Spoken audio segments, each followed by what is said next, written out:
Siegel, and I teach history at Sacramento State. I teach on the era of the World Wars and as well as classes on European women and gender, and you'll see some of the influence of that in my lecture today. I'm also the director of the Graduate Studies program for the Department of History at Sac State, and I'm super pleased to see a number of graduate students in the audience. And we are always looking for more graduate students for our program, and you're never too old. I think the oldest graduate since I've been graduate director for 9 years, and we had helped one student finish up who I think was 76 when he finished. So if you're interested in that, don't hesitate to talk to me. And so yeah, I chose a modest topic for my talk here, how the Great War changed the world. I hope you have all day. The reason actually that I decided to take this approach to talking about the war has to do with the challenge that I face in the classroom when I go to teach about World War I to my undergraduate students. Most of them enter my classroom knowing that World War I existed, primarily because there was a World War II that followed it.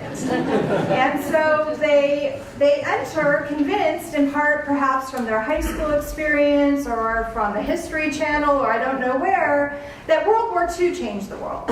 And that really most of the major political, economic, cultural, what have you, developments that were meaningful and lasted over time stemmed from World War II. And in part because I like to shake up my students' preconceived notions about the world, and in part because as a historian of World War I, I'm convinced that many of the important changes that came out of World War II actually began in World War I frame my discussion of World War I with them as an examination, really, of all the many ways that World War I changed the world. Now, there's a lot of ways that I could have framed this talk today that I didn't. I could have spent my afternoon with you talking about military changes stemming from the war.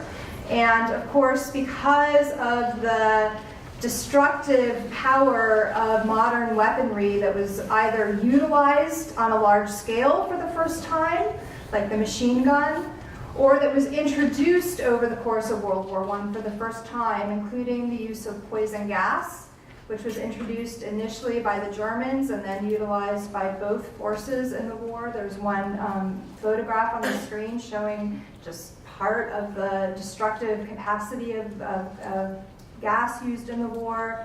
The introduction of air technology and air power in warfare, initially for reconnaissance, but also both with dirigibles and also airplanes, eventually dropping bombs and mounted with machine guns fighting air duels in the sky. And then in response to the destruction of this new weaponry, the invention of the tank, which really only first was utilized to any of effectiveness in the last year of the war in World War I.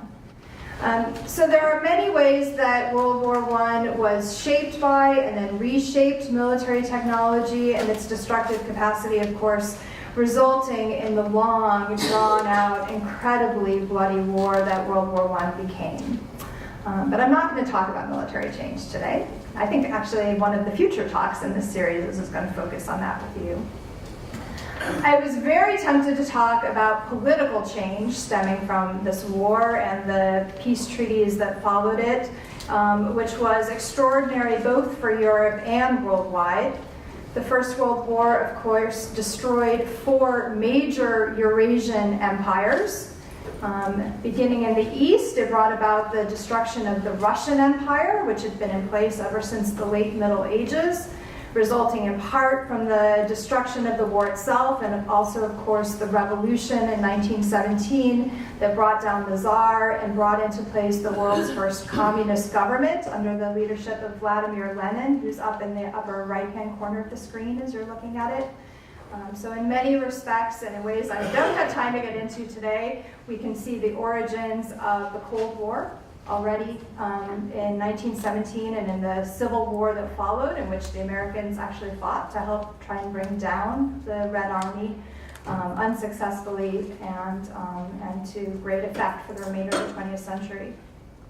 World War I also destroyed the Ottoman Empire down in the southeast there, bringing into being the first modern state of Turkey, led by Ataturk, whose picture is also up there on the screen, who helped establish Turkey as a independent and secular state, but also, of course, bringing about the destruction of the remainder of the Ottoman Empire, including the establishment of new mandates or pseudo-colonies in the Middle East, in Syria, in Palestine, and one can see many of the original roots of the Middle East crisis and some of the decisions that were made at the end of World War I, here today.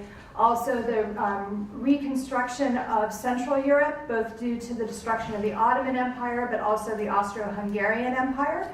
You have Admiral Horthy, who would become the conservative, militaristic, and eventually pro-Nazi ruler of the new state of Austria, but also the establishment of the new states of Czechoslovakia, Yugoslavia, bringing together the Serbs, who in many respects were at the heart at the beginning of this war, shaped into a new South Slav Union there. And then finally, also the destruction of the German Empire. They lost their territories overseas. The Germans lost some of their territory in Europe. And while many, many Germans were never convinced that they had been defeated on the battlefield, they had a lot of trouble swallowing the terms of this particular treaty. Among them, of course, Adolf Hitler, who's pictured as a soldier in World War I. It's kind of a small picture there on the far left of the screen.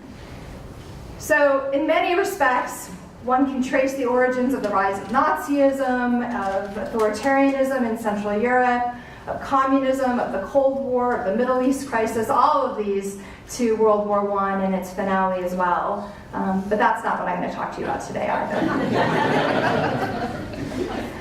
Finally, I have to say a word about cultural change. For those of you who were here listening to my colleague Erin Cohen speak last week on art during World War I, for good reason, many people talk about World War I, 1914, as a break in European mentality, and globally, in many respects, destroying the kind of innocence, the faith in progress, the faith in science and technology that had defined the ascendancy of Europe and North America in the years up to World War I, and talk about a real new bitterness and harsh realism and disillusionment with rationality that came out of the war that is very prominent in much of the literature of the period, in the painting as well, stemming from New Objectivism in Germany to Surrealism in Paris and elsewhere.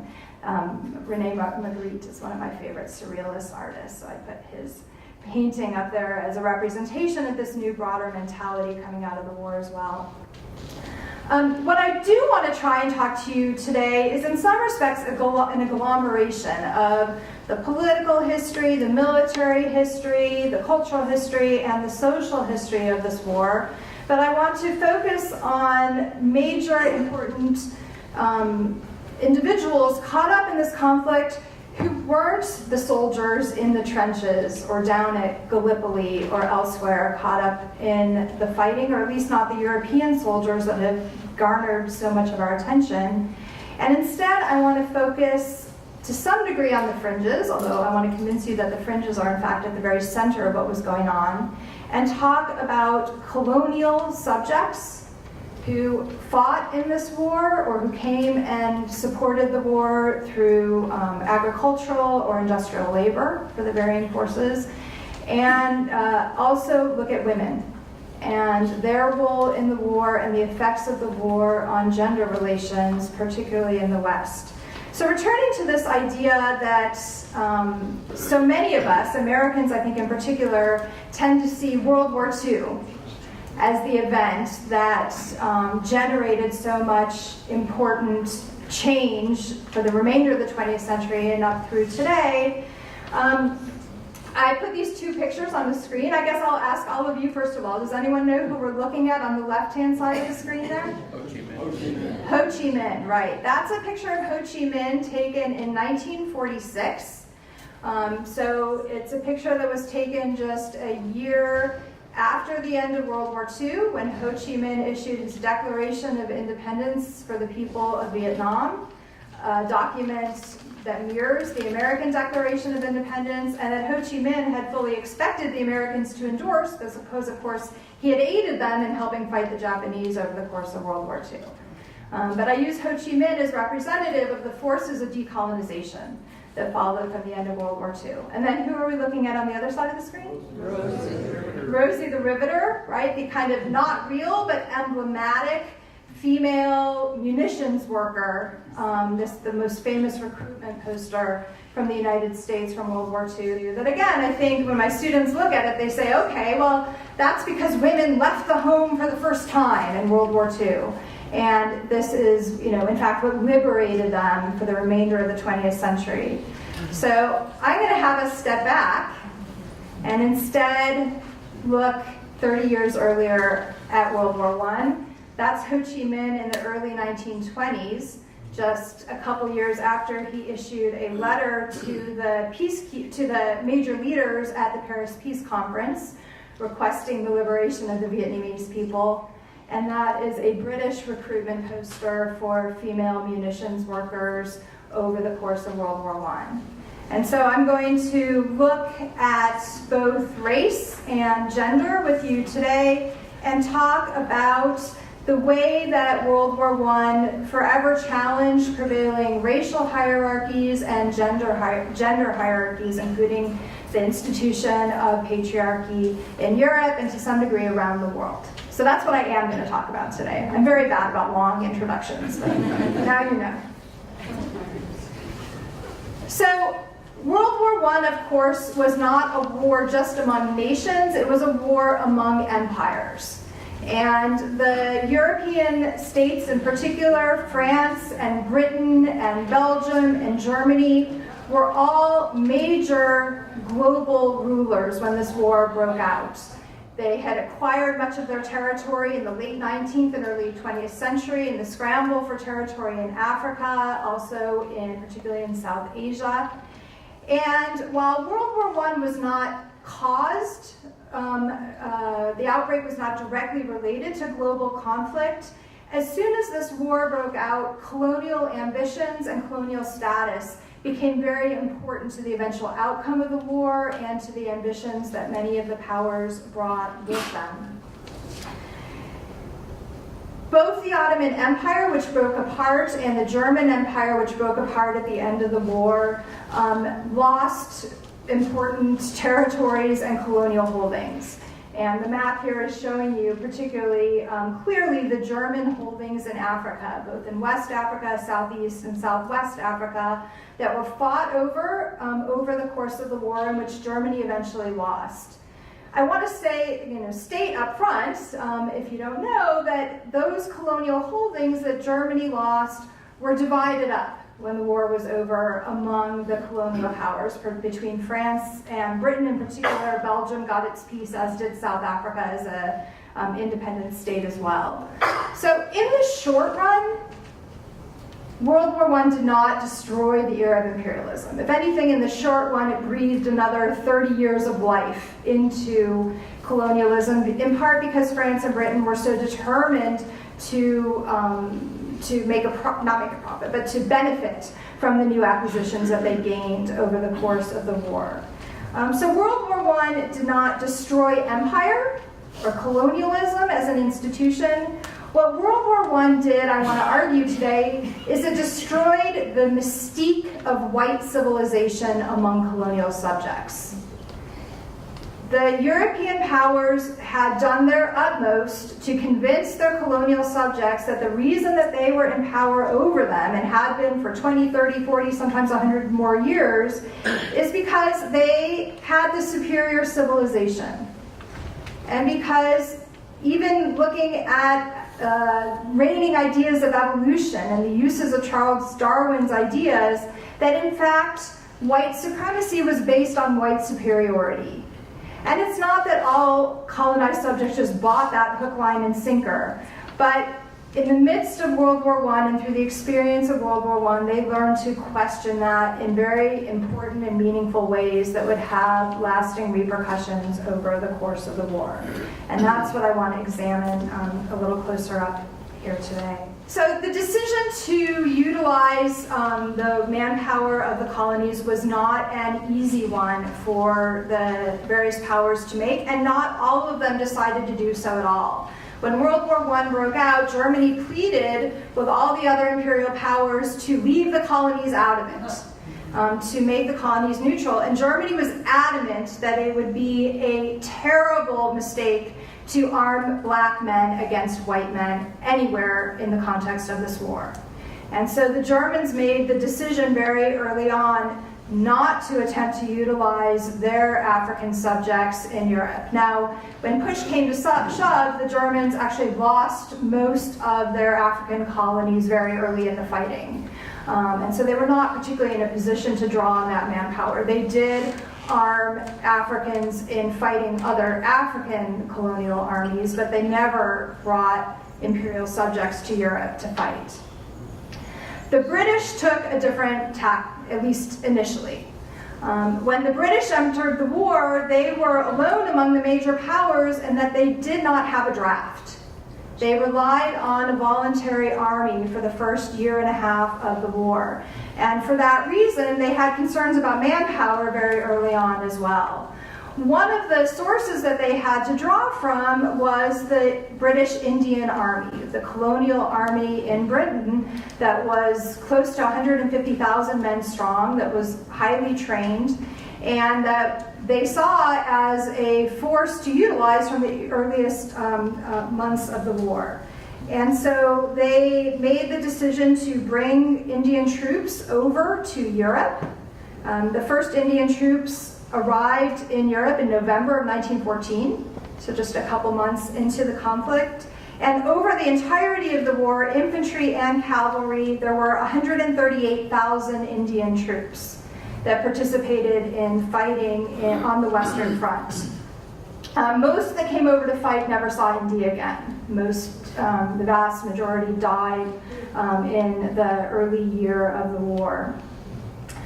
So these troops were of high value to the British Expeditionary Force and to the Entente powers more generally, but the British could never quite reconcile themselves to their Indian forces being there. They were deeply concerned about the costs of too much close contact between these Indian soldiers and either fellow white soldiers or the civilian populations to which they would be acclimated. And they worried as well about nationalist sentiment growing among the soldiers that they brought to Europe. Like every other major army, they regularly censored the mail going back and forth in Europe as well, but also between India and Europe. And they found statements like the one up on the screen there that was sent home in 1916 by an Indian cavalryman, where he said, "If we Indians bring back to India the flag of victory, which we have helped win for our King George, we shall have proved our fitness and will be entitled to self-government." So this notion that they were fighting for the victory of the empire, for the liberty of Britain, entitled them in some ways to their own liberty when the war was over, was obviously deeply disconcerting for British imperial authorities. So much so that in the winter of 1915, the British government made the decision to send all the Indian infantry that remained back home. So only a relatively small number of cavalrymen from India remained on the Western Front to the end of the war. They did continue to use Indian troops fairly broadly for fighting in the Middle East, but to them, the Turks were only semi-civilized to begin with.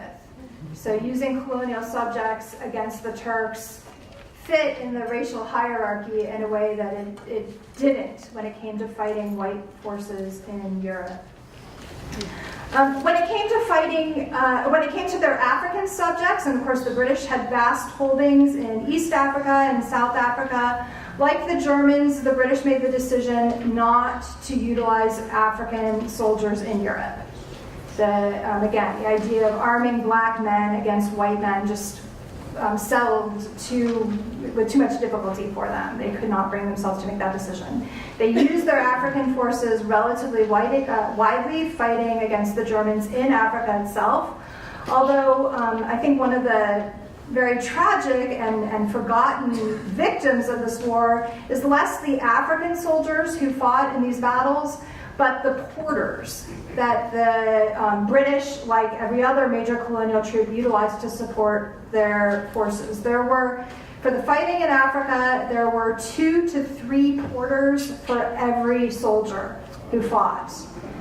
Depending on the length of the campaign, they carried 60-pound packs, and sometimes they needed to carry them for 2 to 3 weeks at a time.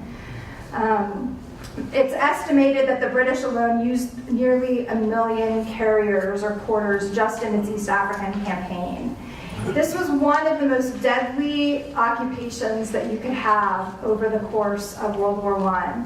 Again, military historians can only estimate, but it seems that approximately 20% of all of the British, all of the Africans used as porters by the British died over the course of the war. A 20% death rate. That was higher than it was for British soldiers fighting on the Western Front. Or to give you another idea, in the East African campaign, British battle losses totaled about 3,400 men. In that same campaign, about 90,000 porters lost their lives. That was primarily from disease and nutrition because they were barely fed enough to keep them alive. So the colonial subjects of British Africa, while they did not see fighting on the Western Front, paid very, very dearly with their lives, depending on what part of British Africa. It could have a severe depletion of the local population, and there were all kinds of repercussions that came from that. So when it came to the British Empire, stretching from Africa across to India, the colonial soldiers, colonial subjects paid a very heavy price, but it did not really shake the British belief in racial hierarchy, in white privilege, and despite the fact that the subjects of the empire were so vital to the eventual outcome of the war, they were not particularly rewarded for their efforts. That said, we can see very real consequences for the British Empire in particular, so I'll just point to 2 of them. The first is probably slightly better known. World War I helped spur the Indian nationalist movement, which was already very real and organized prior to the war. It spurred it to move from a program of seeking more rights for Indians within the context of the British Empire to demanding home rule or self-governance.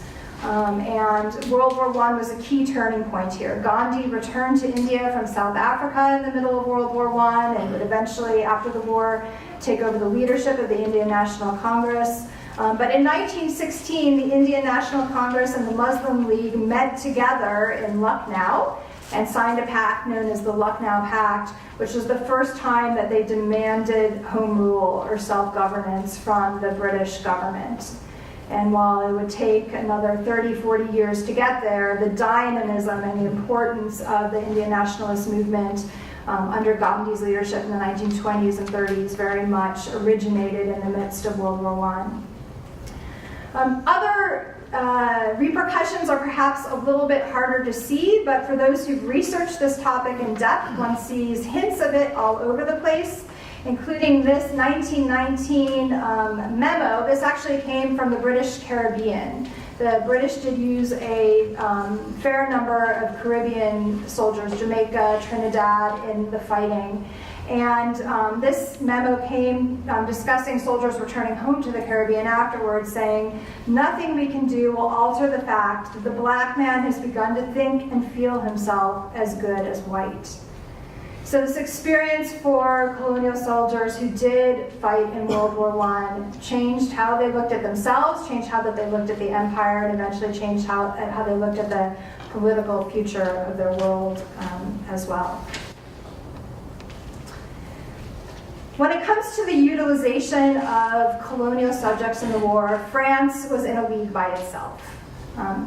France, for various reasons, did not have the same hesitations that the Germans had, that the British had, and from the very earliest years of the war, very earliest months, days even of the war, planned out a strategy that would draw very, very heavily from the manpower resources of its colonies.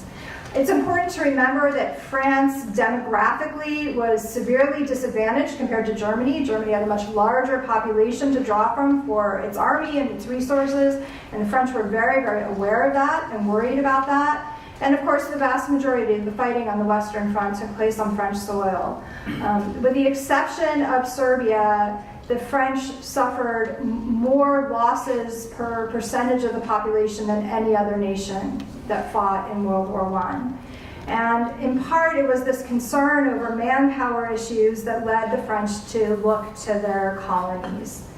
The very first French West African soldiers were called forth from West Africa and transported to Europe. The call for that transport was made on August 4th. So essentially as soon as the war broke out. And those first soldiers saw their first fighting 3 weeks later. The forces from French West Africa were referred to as tirailleurs sénégalais. So tirailleur kind of means sharpshooter. Senegalais from the region of Senegal, but when they use that term, they're not talking just about modern day Senegal. That was a general term for all the soldiers coming from West Africa. As the French justified to themselves, to their colonial subjects, and to the world their reasons for pursuing this strategy, they argued and they deeply believed that in many respects their colonial subjects owed military service to them because of the benefits that had been brought to them by the empire itself. The French, like the British, like the Germans and Belgians, believed very, very firmly that they were engaging in a civilizing mission throughout the empire, in Africa and elsewhere. And so when they thought about whether or not to draw upon these manpower resources, they said, well, we brought a lot to our colonial subjects, now it's their time to repay their mother country in turn.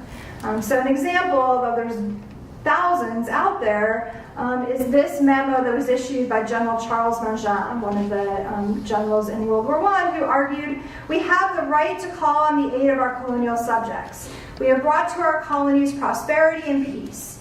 We have delivered them from epidemics, raids, periodic famines, and civil wars.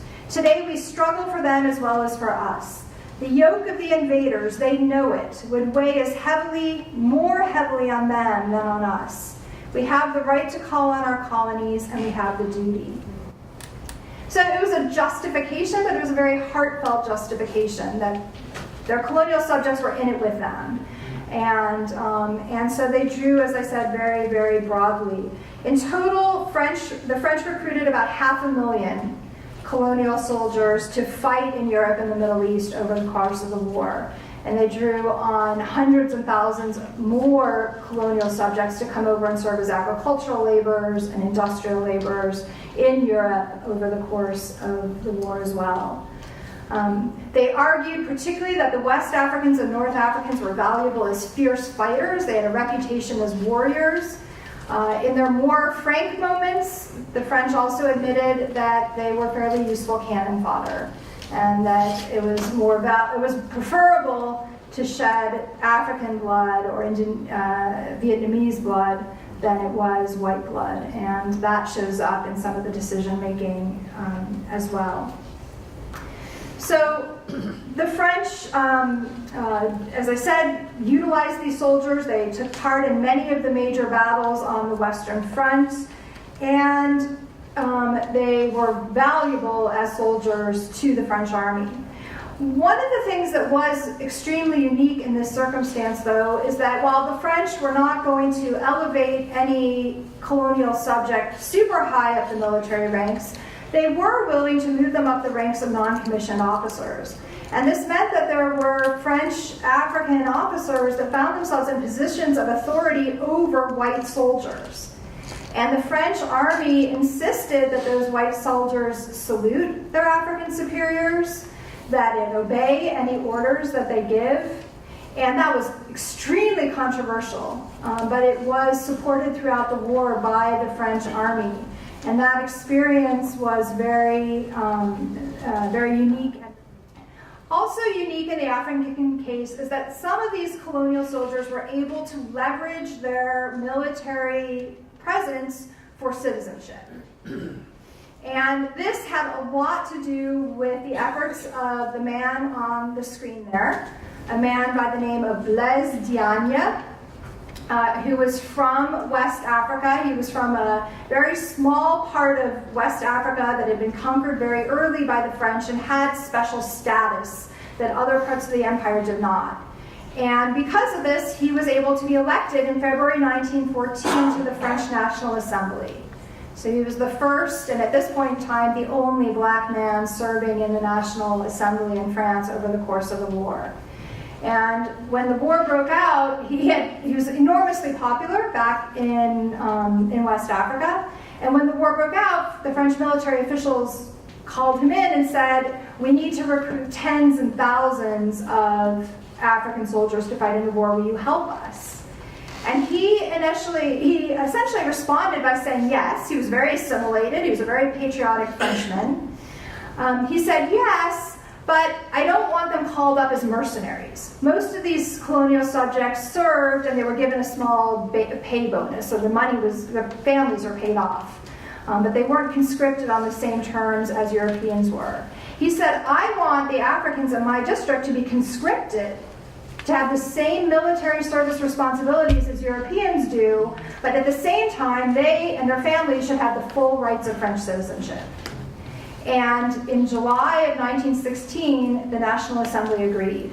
And they passed a bill known as the Diagne Law, which granted full rights of citizenship to these African soldiers from this particular region of West Africa. It affected approximately 7,000 or 8,000 men and their families, that particular law. So that too was an important concession, even if the French throughout the empire stopped far short of full emancipation or imagining equality. When the war was over, French colonial subjects, along with others from around the world, particularly the elite and educated leaders among them, were very aware that they were looking at a unique moment to pursue the possibility of independence and self-sovereignty. Of course, President Wilson in the Paris peace negotiations had opened up the idea that national self-determination should guide the restructuring of maps around the world. And Africans, and in this case, Vietnamese from French Indochina, took President Wilson and others at their word. Blaise Diagne, along with other African leaders, and W.E.B. Du Bois from the United States, planned their own conference in Paris, coinciding with the Paris Peace Conference, known as the Pan-African Conference of 1919. There were 60 delegates in attendance. Many from America and Britain ultimately couldn't come because their governments denied them visas. But nonetheless, those that attended put forward a demand for the gradual emancipation of the peoples of Africa, based in part on the experience of World War I. And then back to our friend Ho Chi Minh here. Ho Chi Minh in 1919 was working as a busboy at a restaurant in a Parisian hotel. And how he had the audacity, I will never know, but he drew up an incredibly eloquent letter, and he sent it to Wilson and Clemenceau and Lloyd George, and in it he demanded the self-governance in Vietnam, or for the Annamite people, which was the ethnic name for the people of Vietnam. The letter opens, "Since the victory of the Allies, all the subject peoples are frantic with hope at the prospect of an era of right and justice, which should begin for them by virtue of the formal and solemn engagements made before the whole world by the various powers of the Entente in the struggle of civilization against barbarism."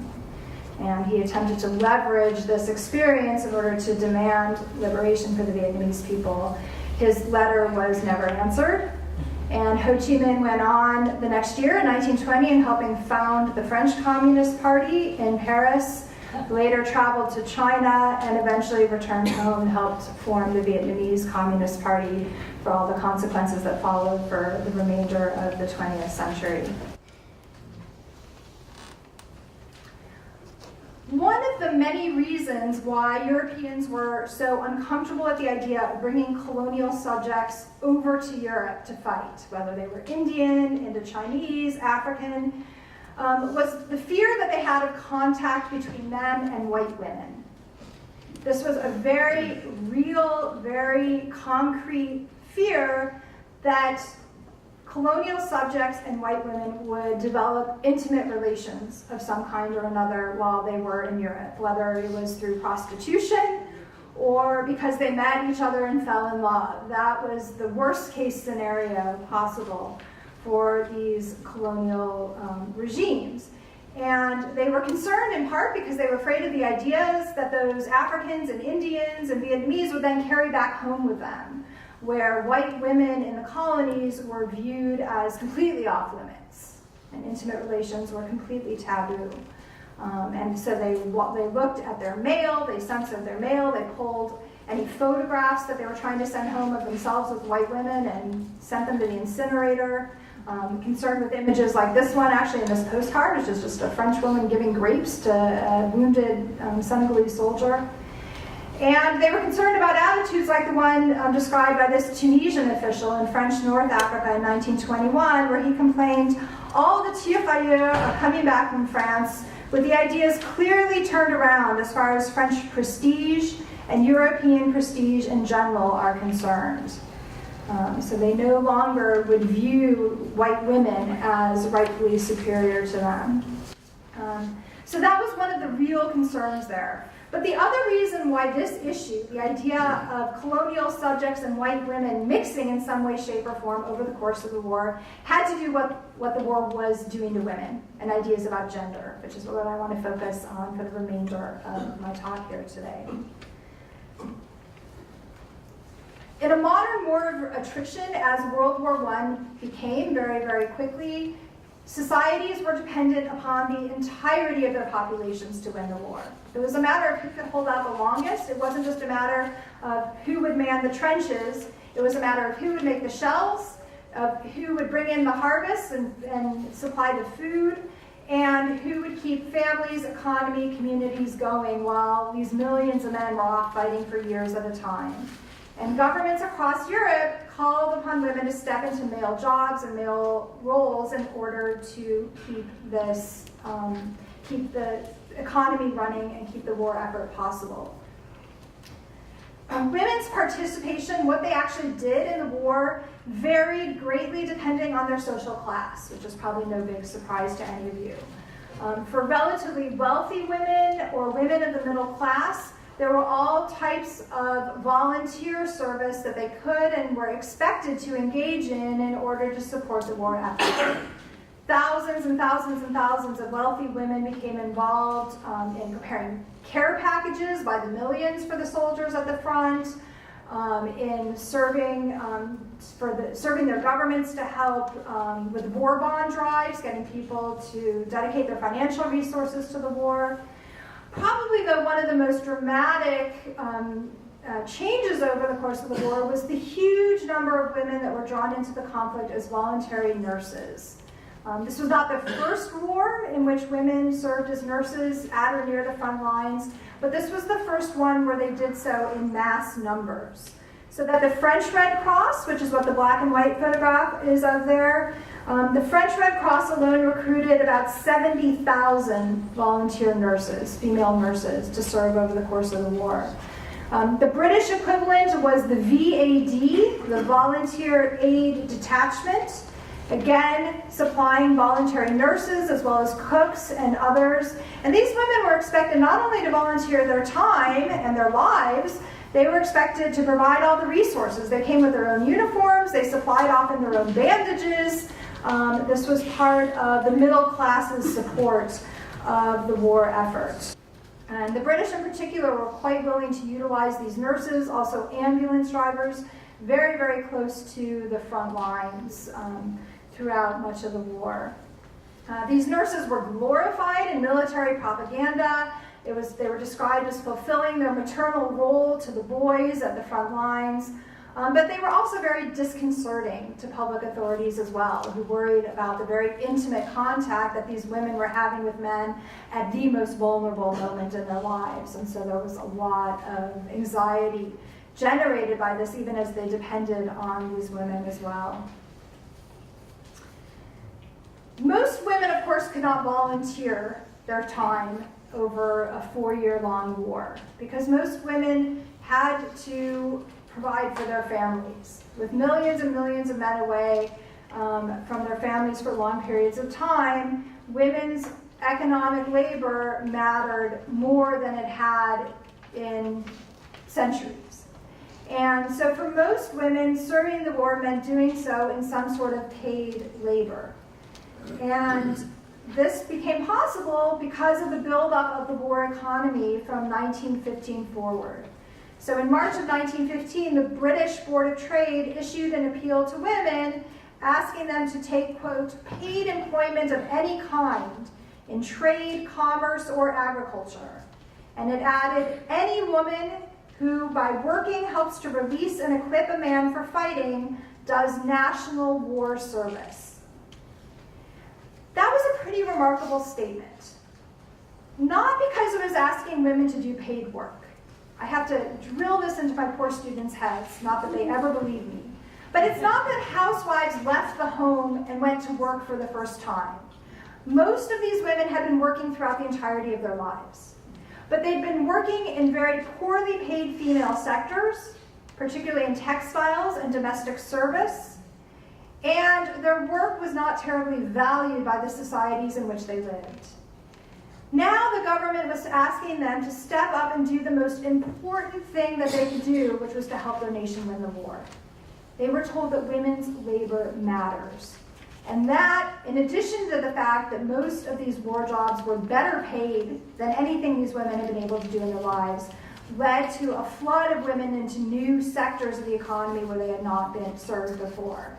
This included ticket takers on tramways, clerks at banks, but most prominently, women flooded into the arms industry. They took up jobs in chemicals and they took up jobs in munitions in huge numbers. So to give you just a couple of statistics to wrap your brain around it, by 1917 there were 700,000 women in Germany working in engineering, metallurgical, iron, steel, and chemical industries. That was 6 times higher than had been the case at the beginning of the war. Or at the end of the war in France, women accounted for 25% of all metal workers nationwide, where they had constituted less than 5% before the war began. This war was dangerous, it was laborious. Women died of explosions in factories, they died or were made ill by TNT poisoning. But as I said, they flooded into these industries both out of a sense that their labor mattered and because they could make a living wage and support their families throughout the entirety of the war. For the most part, there were some limits to what these different governments were willing to consider as women's war service over the course of the war.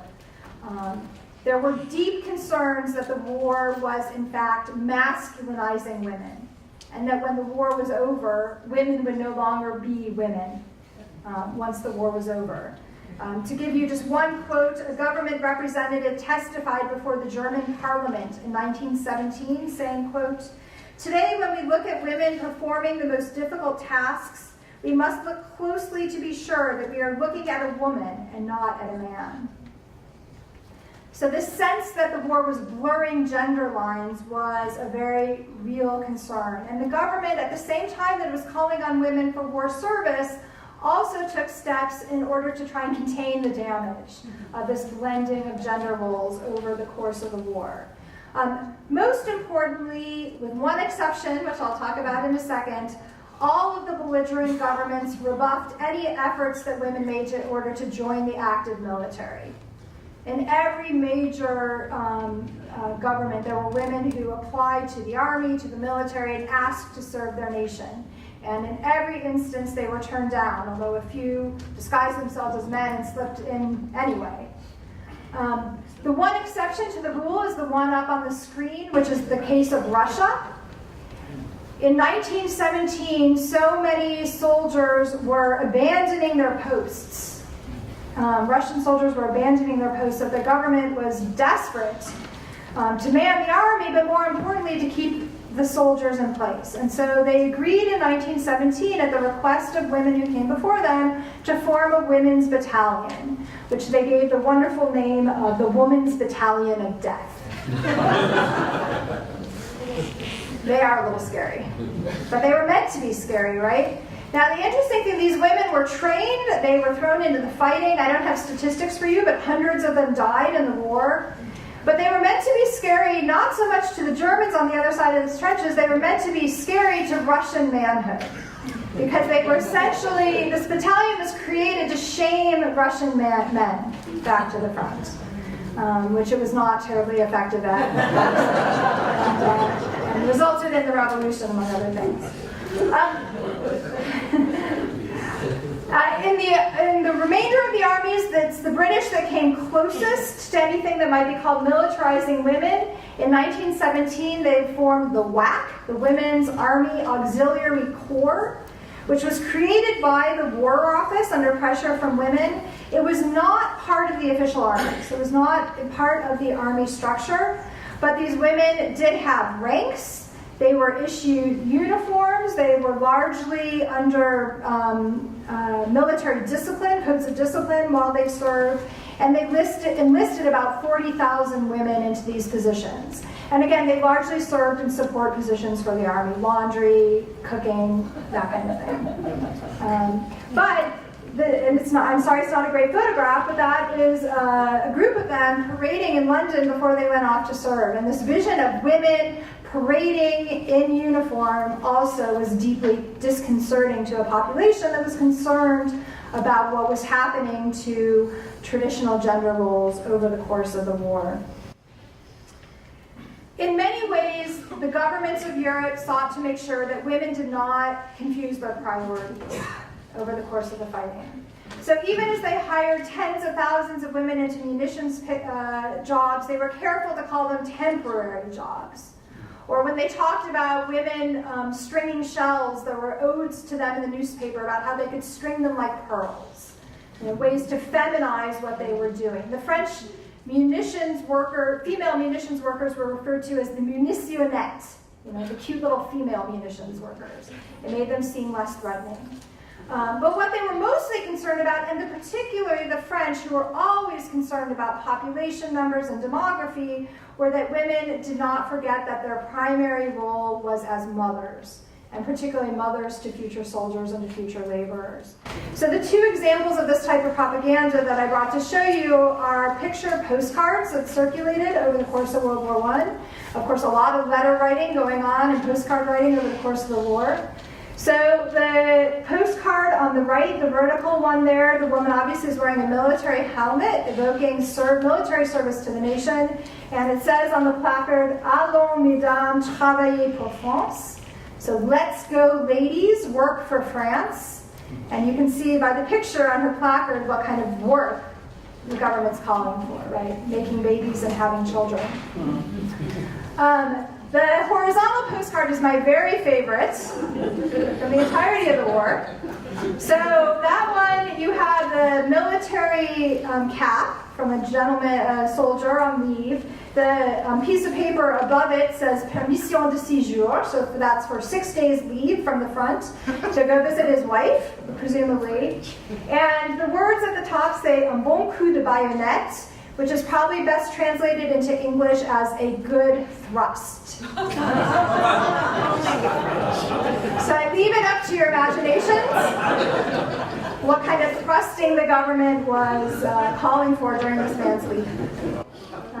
So it's funny, but it points to something very, very real, which is the French were deeply concerned, as other nations were as well, that women would not forget their responsibility as mothers, and particularly once the war was over and they came back home.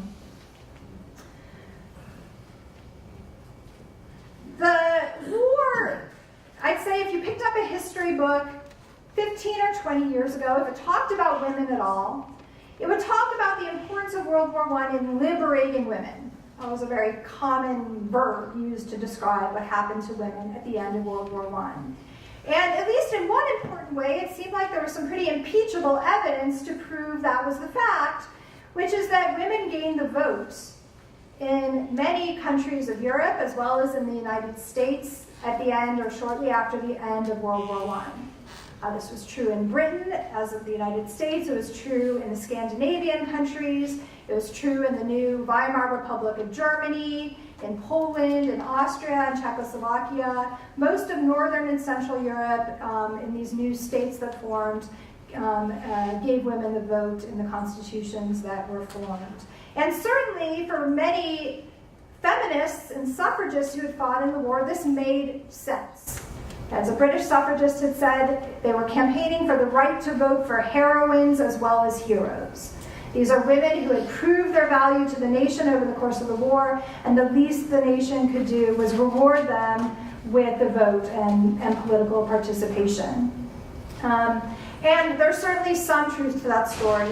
That said, not all women who participated in this war received the vote at war's end. French women did not gain the vote. They would not do so until 1944. Belgian women did not gain the right to vote. Italian women did not gain the right to vote.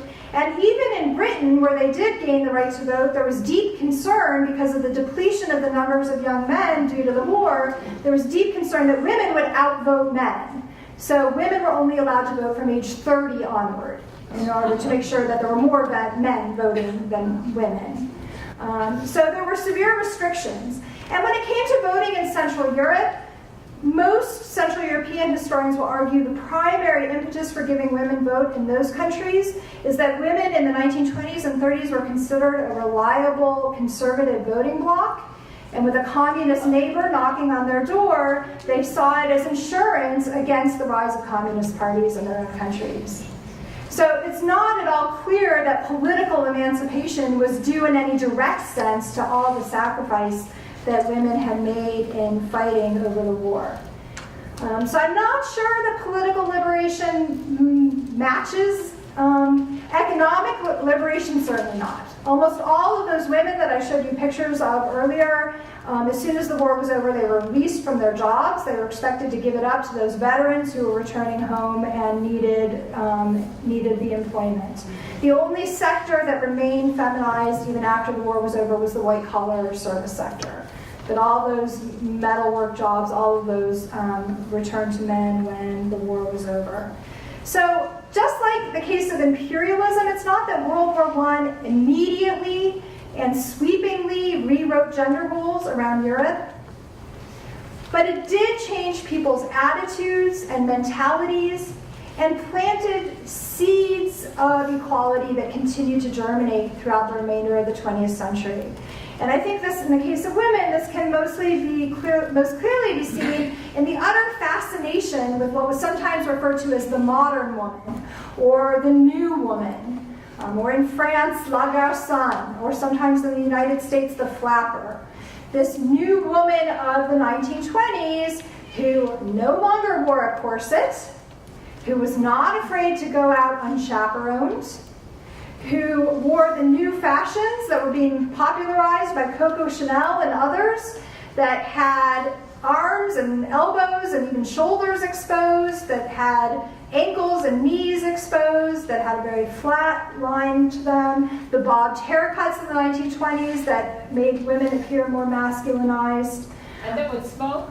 And that would smoke, absolutely. Would smoke in public. That's Marlene Dietrich that you see smoking there, but that was very much part of the image of the modern woman as well. This book, La Garçonne, that's up there, was a bestseller in France in the early 1920s. For those of you who don't speak French, the word garçon means boy. So La Garçonne is the girl boy, right? And it was a story of a young woman who engaged in sexual relations with unmarried men. She was unmarried, she smoked, she drove her own car, and was just a literary sensation and scandal in the 1920s. And then cabaret singers like Marlene Dietrich, who almost always wore men's clothing on stage. Josephine Baker, the African-American cabaret sensation of Paris in the 1920s, who wore short bobbed haircuts, all helped to popularize this idea of the liberated woman who no longer depended on men or followed the social prescriptions of their parents. Now, it's tempting to think that all women in Europe in the 1920s put on short hair or short clothes, bobbed their hair, and went out smoking. And that was absolutely not the case. I don't want to leave you with that perception. But I also don't want you to think that the modern woman was just a Parisian or a Berlin or London phenomenon. And I want to tell you a story that comes out of my own research. My book that I published a number of years ago now looks at education in France stemming from World War I, primary school teachers and the pacifism that infused their education after the war. And as part of this research, I went out and interviewed teachers. At that time, they were in their late 80s and 90s, but they had taught in the 20s, and some of them had been students in the early period after World War I as well. And one of these women, a woman by the name of Marguerite Soudray, who was 90 years old when I talked to her, told me the story of when she entered teacher training college in the Dordogne in France in 1920 itself. The Dordogne was one of the poorest, most rural departments of all of France at that time. It's also one of the best for vacations, and if you want to know about that, come talk to me afterwards. But that's a different story. Very poor, very rural, and she remembers the day that she went to her teacher training college, women in their late teens and 20s, and the first woman there to bob her hair, cut her hair short, showed up in school. And she happened to be the daughter of the local school inspector, which made it even more scandalous. And so they all walked into the classroom, utterly hushed and silent, couldn't wait to see what the headmistress was going to say about this woman. And the headmistress came before them in the classroom, and she looked out and she said, "Mademoiselle so-and-so, I see you have a new hairstyle today." She said, "It's very attractive on you. But remember that when you leave my classroom, you're going to go out into a small village community, and you're going to have to win the respect and trust of the parents in that community. And I encourage you to think about how your mannerisms and how you look reflects on the teacher that you want to be." And I like that story because it's such a blending of tradition and modernity all at once in one of the most remote corners of France. But it was not just Marlene Dietrich then that was challenging gender norms. It was women like this school teacher, like the women who rode bicycles, sometimes even in long pants, not in skirts, around the countrysides of Europe. Women like the pacifists in this photograph in 1920, who began meeting alongside the League of Nations, demanding women's representation in international political meetings as well, all of whom argued that women had a prominent place to play in the political and public lives of their countries. So how did the Great War change the world? Well, many, many ways that I didn't talk about today. But World War I want you to walk away believing, challenged racial and gender hierarchies worldwide, laying the seeds for the gradual democratization of states and societies in the 20th century. Thank you very much.